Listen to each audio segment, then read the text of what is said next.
The pen was already in his hand, the room was small, the cameras were ready, and outside, a war was already beginning. What you are about to watch is the story of a single day, a single signature, and a single decision that created a nation, displaced hundreds of thousands of people, and ignited a conflict that has never stopped burning. The date was the 14th of May, 1948, and if you want to understand why the Middle East looks the way it does today, why that region has been in flames for 3/4 of a century, why entire generations have grown up knowing nothing but war and exile and broken promises, then you need to understand what happened in one small museum hall in Tel Aviv on that Friday afternoon, and why the man holding that pen had less than 8 hours to use it. Here is the question this video wants you to sit with from the very beginning, because it is the question that makes this day so extraordinary and so haunting at the same time. What does it actually feel like to sign a document that you know will immediately trigger a war? Not a war that might come, not a threat on the horizon, but a war you know with absolute certainty will begin within hours of the ink drying. Most decisions in history are made in uncertainty. Leaders gamble, hoping for the best. But on this day, the man holding the pen knew exactly what was coming. He had been warned by the United States government, by his own military advisors, by the leaders of neighboring countries, by diplomats in Washington and London and Cairo. They all said the same thing: sign that document and you will be invaded before the night is over. And he signed it anyway. That is what this video is about.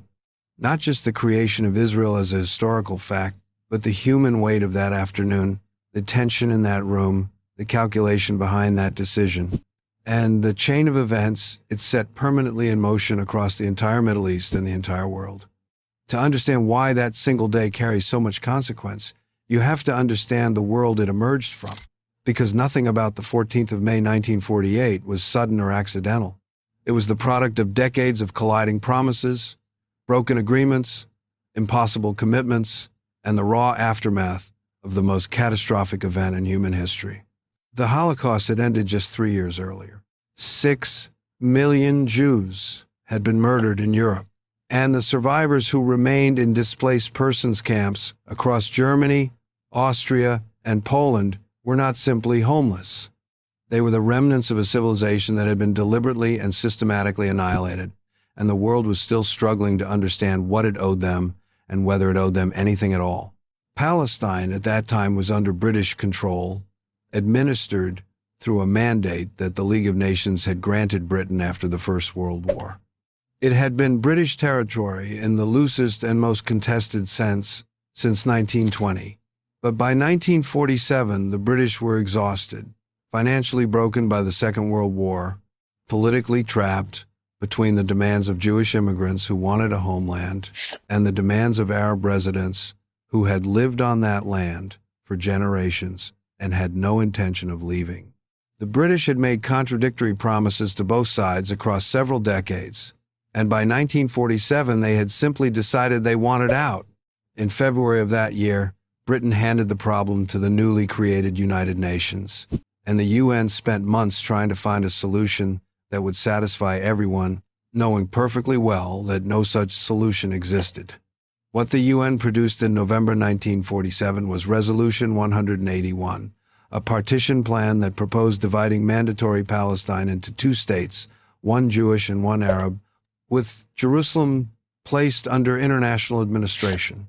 The Jewish state would receive roughly 56% of the land. The Arab state would receive the remainder. Jewish leaders, including the man who would become Israel's first prime minister, accepted the plan reluctantly. Arab leaders rejected it completely. They argued that the partition was unjust, that the Jewish population did not constitute a majority across the territory as a whole, and that the UN had no legitimate authority to divide land against the wishes of its existing inhabitants. What followed the announcement of the partition plan was not negotiation but violence. Attacks, reprisals, massacres on both sides. The British were already preparing to leave, and as their withdrawal approached, the question became unavoidable.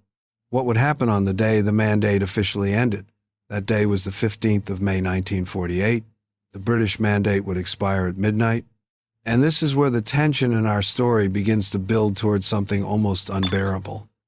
Because the leader of the Jewish Agency, a 62-year-old man born in the Russian Empire named David Ben-Gurion, had made a decision that everyone around him either strongly supported or deeply feared. He was going to declare the establishment of a Jewish state before the British even finished leaving, not on May 15, but on May 14, one day early. And that decision, that single calendar choice, carried consequences that shaped everything that came after. If you are finding this story as gripping as it deserves to be, stay with it, because the next part is where the real tension begins, and where you will start to understand just how close this entire moment came to never happening at all. The weeks leading up to May 14 were among the most agonizing in the entire history of the Zionist movement. Ben-Gurion and the members of the Jewish Agency's executive committee were not simply planning a celebration, they were managing a crisis on multiple fronts simultaneously, each one serious enough on its own to derail everything, and all of them happening at the same time. On the military front, the Haganah, the main Jewish paramilitary force, had been fighting Arab militias and Palestinian irregulars since December 1947, and the fighting had been brutal and often unclear in its outcome. Cities had changed hands. Villages had been emptied.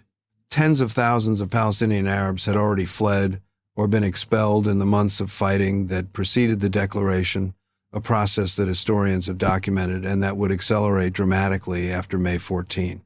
By the time the declaration was signed, somewhere between 300,000 and 400,000 Palestinian Arabs had already left their homes, a fact that would define the Palestinian historical experience for generations, and that the Palestinians themselves would call the Nakba, the catastrophe. On the diplomatic front, the situation was even more precarious, and this is one of the details that most people never learn when they hear the story of Israel's founding. In the final weeks before the declaration, the United States, Israel's most important potential ally, was actively trying to prevent it. Not in a quiet, behind-the-scenes way, but directly and urgently. Secretary of State George Marshall, one of the most respected figures in American public life, the man who had organized the Allied victory in Europe and whose name would be attached to the Marshall Plan, told Ben-Gurion's representatives in Washington explicitly that if they declared a state, the United States would not recognize it. More than that, Marshall told them that if they declared a state and the Arab armies invaded and the Jewish forces were losing, the United States would not come to their aid. He believed the declaration was premature, reckless, and almost certainly suicidal.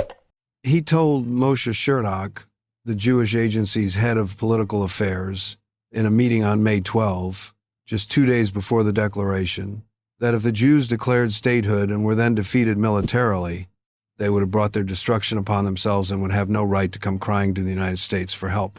This was not an empty warning. In the spring of 1948, the CIA had assessed that if the Arab states invaded, the Jewish forces would lose. The Arab armies combined represented Egypt, Transjordan, Syria, Iraq, and Lebanon, all of them with standing armies, heavy artillery, aircraft, and external military support. The Haganah was a paramilitary force, experienced and disciplined, but without heavy weapons, without an air force of any significance, and without the international recognition that would allow it to purchase arms openly. The arms embargo that the United Nations had declared applied to all parties, but in practice, the Arab states had existing inventories while the Jewish forces had to smuggle weapons through creative and often illegal international channels. Ben-Gurion knew all of this. He was not delusional. He was a man who read intelligence reports carefully, who understood military logistics, and who had spent decades in the political wilderness trying to build toward this exact moment. And yet he had made a calculation that his advisors on both sides of the Atlantic found either brilliant or insane, depending on their perspective. He believed that the window was closing. He believed that if he did not declare the state on May 14, before the mandate expired, The international community would find a way to delay the process indefinitely, to impose some form of trusteeship, some temporary arrangement that would stretch into years and perhaps decades, and that the Jews of Europe who had survived the Holocaust and were living in displaced persons camps would grow old and die waiting for a home. He had seen British promises broken before. He had seen UN resolutions produce nothing but more committee meetings. He had decided that the only way to create a state was to create it physically, irrevocably, on a specific date and time, and force the world to respond to a reality rather than a plan. And here is something that most documentaries about this day leave out entirely, something that makes Ben-Gurion's decision even more remarkable. Even within the Zionist leadership itself, the declaration was not unanimous. The vote taken by the People's Council, the 37-member body that would formally approve the declaration, was not overwhelming. It was close enough to feel fragile. Some members believed the timing was wrong. Some believed the borders were inadequate. Some feared exactly what Marshall had warned about. The declaration moved forward by a majority, but not by a comfortable one. This was not a moment of triumphant unity. It was a calculated gamble made by exhausted people who disagreed with each other about almost every aspect of what they were doing, except for the single belief that it had to be done. The museum hall they chose for the ceremony was not chosen for its grandeur. The Tel Aviv Museum on Rothschild Boulevard was a relatively modest civic building. The hall where the ceremony took place held fewer than 300 invited guests.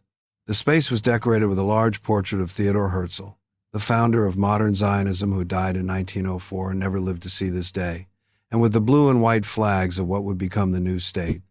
Outside the building, in the streets of Tel Aviv, people were gathering, listening to radios, waiting in a state of collective anxiety that was indistinguishable from joy or terror depending on the moment.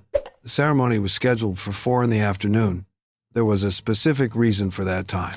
The Jewish Sabbath begins at sundown on Friday, and on the 14th of May, 1948, sundown in Tel Aviv was at approximately 6:20 in the evening. Ben-Gurion, who was personally observant enough to want to respect the Sabbath even in the middle of the most consequential act of his political life, wanted the ceremony to end before the Sabbath began. So the entire founding of the State of Israel was timed around the sunset on a Friday afternoon. That detail alone tells you something about the men and women in that room and the world they were trying to build. At exactly 4 p.m, Ben-Gurion called the room to order. He was not a tall man, and he was not a physically imposing man, but photographs from that day show him standing at the podium with an expression that is difficult to describe, somewhere between immense gravity and controlled emotion, the face of someone who knows exactly what they're doing and what it will cost. He began to read the Declaration of the Establishment of the State of Israel, a document that had been drafted and redrafted in the days and weeks before, argued over in committee, shortened, lengthened, and argued over again. The Declaration was not simply a legal or political text. It was also a historical argument, a moral claim, and a statement of identity all at once. It invoked the ancient connection of the Jewish people to the land of Israel, the catastrophe of the Holocaust, the United Nations Partition Resolution, and the universal values of freedom, justice, and peace as envisioned by the prophets of Israel. The reading lasted about 17 minutes. When Ben-Gurion finished, the members of the People's Council signed the document. All 37 members who were present signed it. Then Ben-Gurion himself signed it as the presiding officer, and the declaration was complete. The audience in the hall broke into applause and tears. The Palestine Philharmonic Orchestra played Hatikvah, the anthem of the Zionist movement that would now become the national anthem of the State of Israel. Ben-Gurion reportedly wept. He had worked for this moment for most of his adult life, and he understood better than almost anyone in the room what the next 24 hours would bring. Now stay with us, because this is precisely the moment where the consequences of that signature begin to unspool, and where you will understand why this particular Friday afternoon in 1948 is one of the most consequential single days in the entire 20th century. 11 minutes after Ben-Gurion finished reading the Declaration, the United States formally recognized the State of Israel. Not the next day, not after deliberation, but 11 minutes later. This had been arranged in advance by members of the Jewish agency working directly with White House staff, including Clark Clifford, a key advisor to President Harry Truman. Truman had overruled Secretary of State Marshall, a decision that Marshall reportedly found so objectionable that he privately told Clifford it was the most serious disagreement of his professional life with any president he had served. Truman's reasons were partly political, partly humanitarian, and partly strategic. But the speed of the recognition, 11 minutes, was a deliberate signal to the world that the United States stood behind the new state before any other government could establish the terms of the response. The Soviet Union recognized Israel shortly afterward, though through a slightly different diplomatic channel. This created the strange and historically brief moment in which both superpowers of the Cold War recognized the same newly created state within its first hours of existence, a convergence that would not last long, and that reflected very different strategic calculations on each side. But while the diplomatic recognitions were being processed in Washington and Moscow, something else entirely was happening on the ground in the Middle East. Egypt had been threatening military action for weeks, and Egyptian aircraft bombed Tel Aviv on the night of May 14, just hours after the declaration. On May 15, the day the British mandate formally expired, the armies of Egypt, Transjordan, Syria, Iraq, and Lebanon crossed into Israeli territory. The Arab League Secretary General Azam Pasha had told the Arab states before the invasion that it would be a quick war, sometimes paraphrased as a war of extermination, though the exact phrasing of his statement has been disputed by historians. What is not disputed is that the Arab states entered the war expecting to win quickly and reverse the partition entirely. What happened instead is one of the most studied and debated military conflicts in modern history. The initial weeks of fighting were desperate for the Israeli forces. The Arab Legion of Transjordan, commanded by British officers and considered the most effective Arab military force, captured the Jewish quarter of the old city of Jerusalem after weeks of siege. The residents were evacuated under terms of surrender. The Jewish quarter, some of whose buildings dated back centuries, was largely destroyed. Other Arab forces made gains in different sectors. The new Israeli government and military operated under conditions of extreme stress, with weapons shortages, coordination problems, and the constant pressure of fighting on multiple fronts simultaneously. But the war did not end in days or weeks. It lasted until 1949, punctuated by UN-brokered ceasefires that both sides used to rearm and reorganize. During the first ceasefire, Israeli forces received weapons that had been purchased and shipped from Czechoslovakia, including aircraft, which transformed the military balance significantly. When fighting resumed after the ceasefires, the Israeli military, now formally organized as the Israel Defense Forces, gradually gained the upper hand against each of the Arab armies in turn. By the time armistice agreements were signed in 1949 with Egypt, Transjordan, Lebanon, and Syria, Israel controlled not only the territory allocated to it under the UN partition plan, but significantly more, roughly 78% of the territory of mandatory Palestine. The armistice lines of 1,949 became the de facto borders of Israel for the next 19 years, though they were never recognized as permanent international boundaries by the Arab states. The West Bank, including the old city of Jerusalem, remained under Jordanian control. The Gaza Strip remained under Egyptian control. No Palestinian Arab state was established. The Palestinian Arabs who had left their homes during the fighting, whether through flight, expulsion, or a combination of both, were not permitted to return. By the end of the 1948 war, the number of Palestinian Arab refugees had reached approximately 700,000 people. This is the figure cited by the United Nations. The creation of this refugee population, the circumstances under which it occurred, who bears responsibility for it, and what justice would require in response to it, has been one of the central and unresolved questions of the Israeli-Palestinian conflict ever since. Think about what this means for a moment. In a single day, in a ceremony that lasted less than an hour, in a hall with fewer than 300 people present, a signature was placed on a document that determined the fate of millions of people who were not in that room and who had no vote in what was decided. 700,000 people who had been living on that land for generations lost their homes as a direct consequence of the events set in motion on that afternoon. A Jewish state that had not existed the previous morning was suddenly a recognized international reality. And a war began that same night that would be followed by more wars in 1956, 1967, 1973, and continuing cycles of conflict and violence down to the present day. This is where you start to understand the true weight of that day, not as a story of triumph or catastrophe alone, but as a story of the impossible tangle of legitimate claims, historical wounds, broken promises, and human decisions that collide when millions of people want the same piece of land and the world has no mechanism to give it to all of them. Ben-Gurion was not a villain.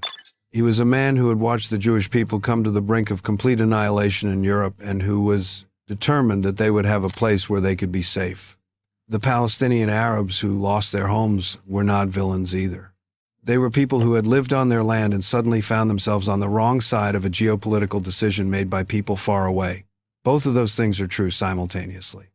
That is what makes the 14th of May 1948 one of the most morally complex single days in modern history. If you are watching this and feeling the weight of what this one day created, take a second and share this video with someone who you think would want to understand this history. These are the stories that explain the world we live in today, and they deserve to be understood in their full complexity, not reduced to slogans or simplified arguments. If you have not subscribed to this channel yet, now is a good moment. We build every video around days exactly like this one. Days when a single decision, a single signature, a single hour determined the shape of the world for generations. There is one more dimension to this story that deserves its own space, because it concerns something that has rarely been fully examined in popular discussions of this day, and it is perhaps the detail that makes the weight of it most real. Ben-Gurion went home that night. After the ceremony, after the speeches, after the singing, after the first bombs fell on Tel Aviv, he went to his apartment and he sat down and he wrote in his diary. He wrote about the burden he felt. He did not write about triumph. He did not write about vindication. He wrote about the war that had begun, about the young men who were already dying, about the enormous uncertainty of whether the state he had just declared would survive the next week, let alone the next generation. He understood that what he had done that afternoon was not the end of something, but the beginning of something that he could not fully control or predict. That diary entry exists, it is preserved, and it captures something that the formal photographs and the newsreel footage of that day do not. The ceremony in the museum hall was a moment of historic decision, but it was also a moment of profound human uncertainty, of men and women standing at the edge of an abyss they had chosen to enter, not because they believed it was safe, but because they believed it was necessary. The question that historians still debate, and that ordinary people still argue about in living rooms and cafes and university classrooms around the world, is whether that calculation was right, whether the cost was proportionate, whether history will ultimately judge the 14th of May 1948 as an act of justice, an act of necessity, or an act whose consequences were so devastating for so many people that the moral ledger will never fully balance. Harry Truman, who recognized Israel 11 minutes after the declaration was read, reportedly told his aides that night that he felt he had done the right thing. He believed that the Jewish people deserved a state, that the Holocaust had made the creation of a refuge not only morally justified but morally mandatory, and that the United States had an obligation to support it. He also knew that he had just committed American foreign policy to a position in the Middle East that would entangle the United States in that region for the rest of the century and beyond. Whether Truman understood the full scope of what that 11-minute recognition would eventually cost in American blood, treasure, and political capital is impossible to say. What is certain is that the relationship forged on that afternoon between the United States and Israel has been one of the defining alliances in global politics ever since. The Arab states that went to war on May 15 and lost did not reconcile themselves to that loss easily or quickly. Egypt signed an armistice in 1949 but did not make peace until 1979. Jordan signed an armistice in 1949 but did not make peace until 1994. Syria signed an armistice in 1949 and has technically never made peace with Israel to this day. The Palestinian people, who were not a party to the armistice negotiations because they did not have a state or a recognized government to negotiate on their behalf, have been living with the consequences of that exclusion ever since. The camps that housed the 1,948 refugees became permanent communities in Jordan, Lebanon, Syria, and the Gaza Strip, communities that 3 generations later still exist, still define themselves partly through the experience of displacement, and still represent an unresolved political and human tragedy at the heart of the conflict. We want to hear from you in the comments. Leave your thoughts on this question, because it is the question that this entire video has been building toward. If Ben-Gurion had waited, if he had accepted the American pressure and delayed the declaration by even 6 months or a year, do you think the outcome would have been different? Would a delay have produced a more stable settlement? Or would it simply have given more time for the violence to continue without any clear endpoint? Write your answer in the comments below, because this is one of those questions where the history is clear but the conclusions are genuinely debatable, and we want to know what you think.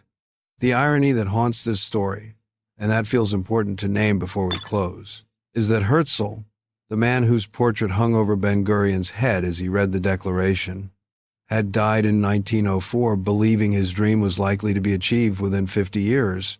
He was right, almost to the decade.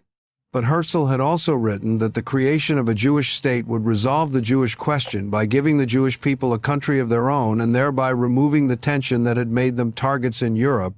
What he did not, and perhaps could not, fully anticipate was that the resolution of one existential crisis would generate another, that the creation of a refuge for one people would produce the displacement of another, and that the question of how to reconcile those two realities would outlast not only Herzl himself, but every political figure who has tried to resolve it in the 75 years since Ben-Gurion signed that document. The Middle East today, with all its wars and ceasefires and negotiations and breakdowns, with all its refugee camps and checkpoints and competing national narratives, is the direct inheritor of that Friday afternoon in Tel Aviv. Every conflict, every treaty attempt, every failed negotiation, every act of violence, and every effort at peace traces back to the decisions made in that small museum hall and in the months of war that followed. The signature created a state. The state survived. And the consequences of that survival, for the Israelis who built their nation around it, for the Palestinians who lost their homes because of it, for the Arab states that went to war over it, and for the entire world that has been navigating its aftermath ever since, are still unfolding right now, today, as you watch this video. That is what a single day can do. Not every day in history changes the world. Most of them pass without consequence. But some days carry within them the entire weight of what came before and the entire shape of what comes after. The 14th of May, 1948, is one of those days. A pen, a signature, a ceremony in a small hall, and then silence for 11 minutes before Washington spoke, and then the sound of Egyptian aircraft over Tel Aviv, and then 75 years of war that has never fully stopped. So here is the question to carry with you after this video ends. Given everything you now know about what that day cost, given the 700,000 refugees, the wars, the generations born into conflict, given the Holocaust that made Ben-Gurion's urgency completely understandable, and given the fact that the Palestinian people were not the ones who had built the death camps in Europe, but were asked to bear a significant portion of the price for them, can history ever produce a truly just solution to a problem that was created by an accumulation of injustices stretching back across a century? Leave your answer below. There is no easy answer. And that is exactly why this question has outlasted every politician, every diplomat, and every agreement that has tried to settle it. If this video gave you something to think about, please like it. It helps more people find stories like this one. Subscribe if you want to keep following these days that changed history forever. Share it with someone who you think would see the world a little differently after watching it. And we will see you at the next day that split